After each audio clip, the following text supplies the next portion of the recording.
पक्षांच्या विचारांना प्रथमतः अभिवादन.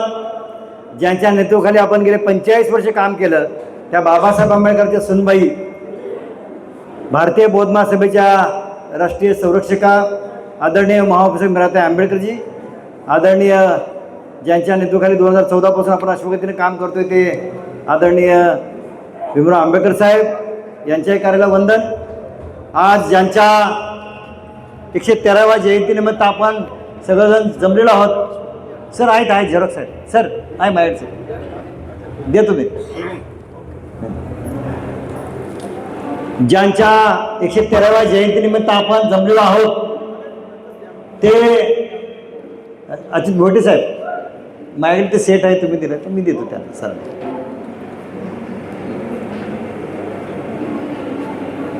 ज्या भैयासाहेब आंबेडकरांनी तुमच्या माझ्यासाठी खूप काय केलंय, त्यांची आज 113वी जयंती आहे आणि या जयंतीच्या समारंभाच्या निमित्तानं आदरणीय दीपंकरजी, बाबासाहेब आंबेडकरांचे नातू, रिपब्लिकन सरसेनानी आणि बहुजन पंचायत समितीचे सभापती आदरणीय अण्णाजी आंबेडकर साहेब, आजचे प्रमुख वक्ते अच्युत भोटेजी, संस्थेचे सर्व राष्ट्रीय, महाराष्ट्र, मुंबई पदाधिकारी आणि तुम्ही सगळे जमलेले समता दलाचे सैनिक, कार्यकर्ते, पदाधिकारी, बंधू आणि भगिनींनो, आपल्या सर्वांना जय भीम. ज्या भैयासाहेब आंबेडकरांनी सांगितलं होतं की मोरारजी देसाईंना, किंवा तुला बौद्ध व्हायला कोणी सांगितलं असं बोलल्यानंतर, तुझ्या बापानं नाही सांगितलं माझ्या बापानं सांगितलंय असं सांगून बौद्धांची जी काही अस्मिता आहे ती जपणारी पहिली व्यक्ती कोण असेल तर बाबासाहेबांचा सुपुत्र सूर्यपुत्र भैयासाहेब. जगातली पहिली व्यक्ती अशी आहे की बाबासाहेब आंबेडकर म्हणजे बापाच्या स्मारक जगामध्ये कोणी उभं केलं असेल ते पण वैयक्तिकपणे तर जनतेकडून म्हणजे भीमज्योतकडून, ती पण बाबासाहेबांच्या सुपुत्राने केली म्हणजे सूर्यपुत्र भैयासाहेब आंबेडकर. जी आज चैत्यभूमी दिसते, किती लोकांना माहिती आहे मला माहीत नाही, जी चैत्यभूमी आहे त्या चैत्यभूमीसाठी काही लोकांनी बँकेमध्ये खातं काढलं होतं आणि त्या खात्यावर लाईन लावून पैसे जमा केले होते. ते अजूनही पैसे बँकेतच आहेत, ते चैत्यभूमीला लागलेले नाहीत. ते लागले नाहीत म्हणून भैयासाहेब आंबेडकरांना भीमज्योत काढून बाबासाहेब आंबेडकर म्हणजे आपल्या बापाचा स्मारक उभा करावा लागलेला.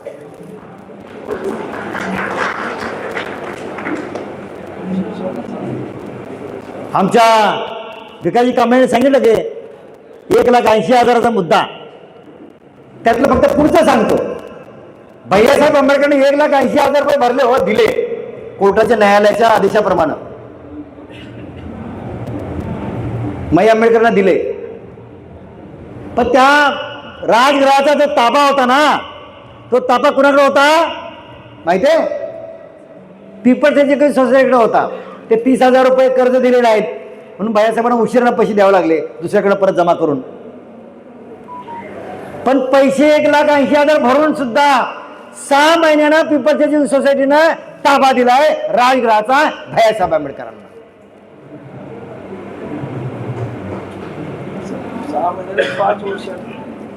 बघा सर, आता तर 5 वर्षांनी सांगतायत. म्हणजे ही अशी अवस्था जर बाबासाहेब आंबेडकरांच्या परिवाराची जर करत असतील आणि अशा परिस्थितीत भैयासाहेब आंबेडकरांना राजकीय क्षेत्रात मुद्दामून राजकीय पक्षाचं अध्यक्षपद केलं नाही, त्यांना फक्त मुंबईचं अध्यक्ष केलं रिपब्लिकन पार्टी ऑफ इंडियाचं. पण अध्यक्ष कशाचं केलं? भारतीय बौद्ध महासभेचं. धम्मचक्र. बाबासाहेबांच्या नंतर हे राजकीय मंडळी होती ना, यांना बौद्ध धर्मांतर करायचं नव्हतं सरळ, आणि मग तूच कर बाबा. म्हणजे अडचणीच्या वेळेला बाबासाहेबांचा परिवार, अडचणीच्या वेळेला बाबासाहेबांचं विचाराची विचारधारा. नाव घ्यायला फक्त बाबासाहेब आंबेडकर, नाव घ्यायला फक्त विचारधारा, पण प्रत्यक्षात काम करायला. आज बघा ना, बाबासाहेब आंबेडकर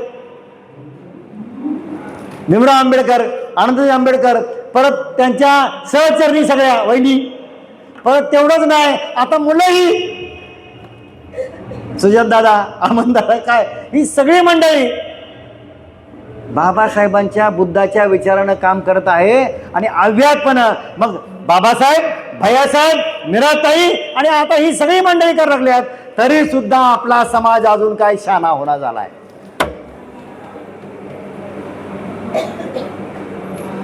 राजघराचा आदेश म्हणून काम करायला पाहिजे, ते करताना काय दिसत नाही.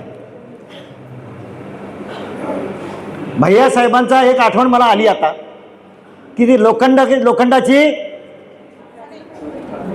चणे पचवणारी ही चळवळ आपली, असं भैयासाहेबांनी ते एक लेखच लिहिला होता, ते आपल्या यात पण आहे. भैयासाहेब आंबेडकर ज्यावेळेला वरळीची दंगल होती, त्या दंगलीच्या वेळेला सगळे पुढारी होते.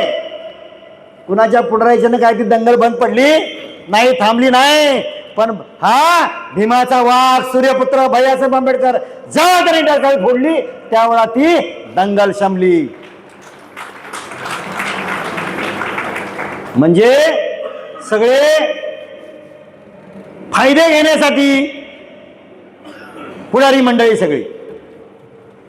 पण बाका प्रसंग आला की बाबासाहेबांचा परिवार, बाबासाहेबांची सगळी मंडळी असतात. आज बी तीच परिस्थिती आहे का नाही? ते सूर्यवंशी प्रकरण बाळासाहेब आंबेडकरांनी लढायला लागलं.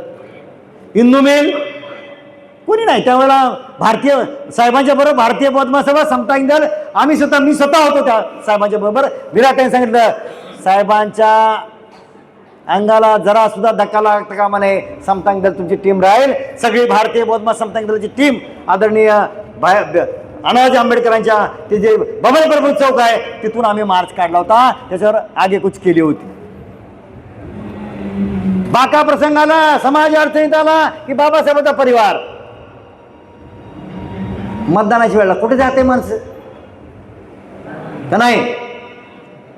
भैयासाहेब आंबेडकरांनी खासदाराची, भोयटे साहेब खासदाराची जेव्हा ऑफर आली ती साहेब भैयासाहेबांना, त्यावेळेला भैयासाहेबांना जेव्हा खासदाराची सीट द्यायला लागले, भैयासाहेब म्हणले कुठली सीट आहे? General seat.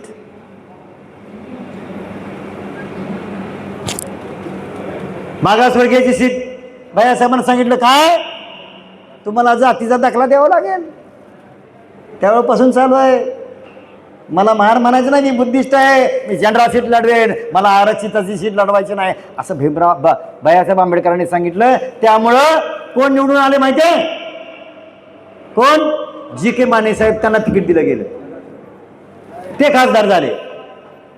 ही परिस्थिती जर बाबासाहेबांच्या परिवाराला असं होतंय, म्हणजे विचाराचा विषय, भैयासाहेबांना किती अन्याय, किती त्रास करायचा, किती त्रास. मीराताईंना भैयासाहेबांच्या परिनिर्वाणाच्या नंतर मीराताई आंबेडकर झाल्या, कार्यालयातलं दप्तर सगळं गायब केलं होतं आमच्या काही मंडळी.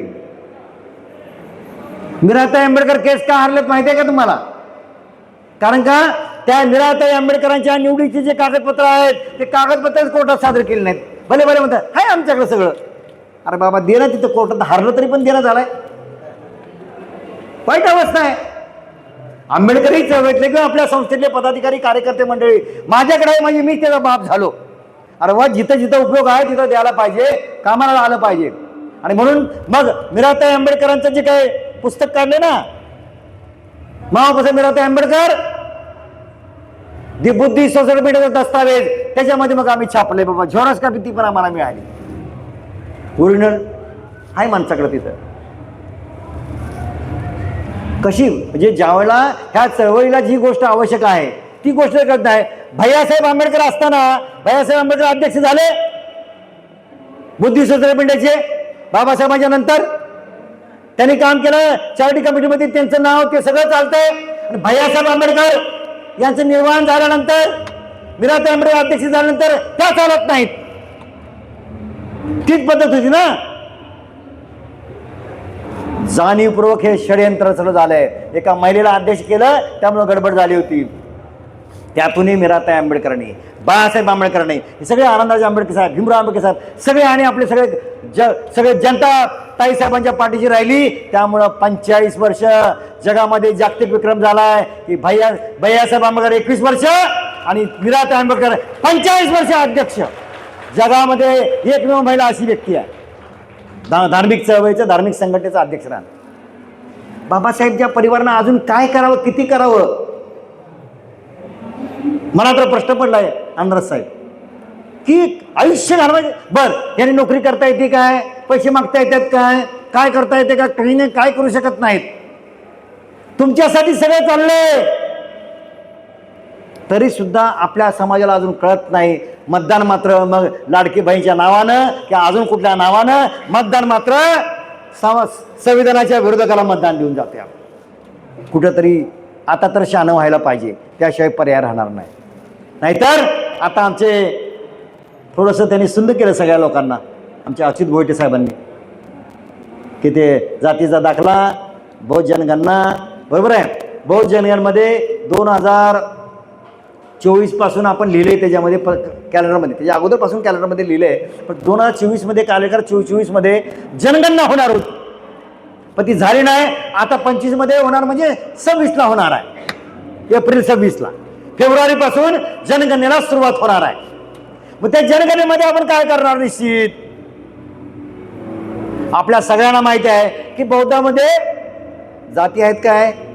नाही. सगळ्या आपल्या भारतीय बौद्ध महासमाज सगळ्या बौद्धांना माहिती आहे, कितीतरी लोकांना माहिती आहे बौद्धमध्ये जाती नाही. त्यामुळे आमची मंडळी बौद्ध लिहित आहे, जातीत काय लिहित नाही. ते 1961 विषय सांगितला काय झाला ते, त्याच्यानंतरचा प्रक्रिया सुरू झाली आपली.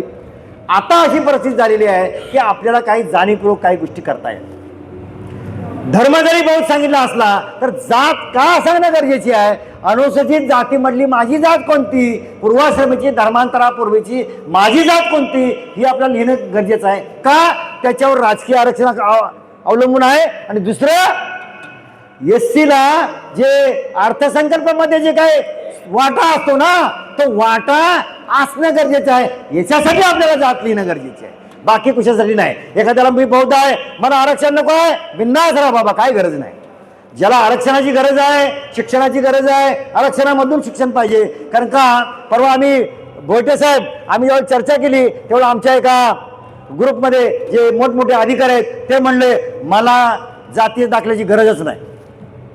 आनंदराज साहेबांना जातीचा दाखला घेऊन आदरणीय भैयासाहेब आंबेडकरांनी जेव्हा जातीचा दाखला मागितला होता त्यांना IIT मध्ये प्रवेशाच्या वेळेला आदरणीय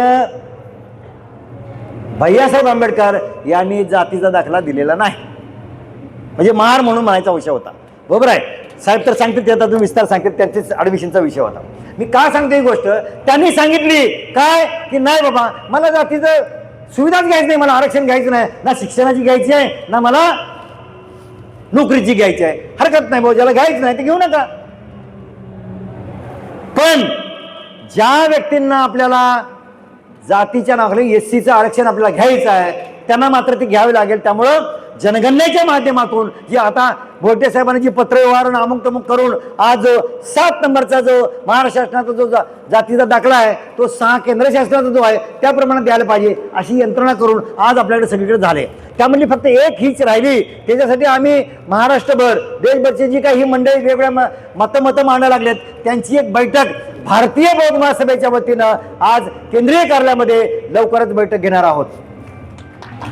ही वेगवेगळ्या प्रकारचे मतांतर झालेले आहेत. त्या मतांच्या संबंधातनं सगळ्यात महत्वाची गोष्ट आहे की बाबा काय आज आपल्याला जर बघितलं बौद्धांचा लोकसंख्या वाढली पाहिजे हे 100%.